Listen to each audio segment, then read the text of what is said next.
Makala vipi? Mkoma safi. Karibu nyumbani bwana, ndani muone shemeji yako. Hivi kwa nini vitu vyote apate yeye tu? Mke mzuri ni yeye. Huyu jamaa anaitwa Makala. Ni mtu ambaye mwenye wivu sana katika mapenzi ya wenzake. Pendi wenzake wanavyopendana. Ni mtu ambaye anachukia. Penzi wangu liniambia atanunulia dunia. Hapana, sogea nikubusu. Hiyo imeangu rafiki yako anamuelewa kweli?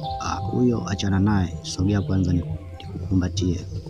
Huyu jamaa wivu umemzidi. Imepekea mpaka yeye kwenda kwa mganga ili kumvurugia mambo yaharibike, ili aweze kufurahia katika nafsi yake, moyo wake. Mganga anataka unitengenezee huyu jamaa mambo yake yaharibike. Kwa nini? Lakini anakosa gani?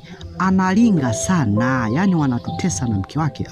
Lakini sasa zingatia isije kawa tatizo. Kweli hii inaitwa mwenye wivu ajinyonge, kwa sababu jamaa imefikia kipindi anawapita bila hata kuwasalimia kwa chuki alionayo. Anatamani hata leo hiyo ndoa ivunjike, wafe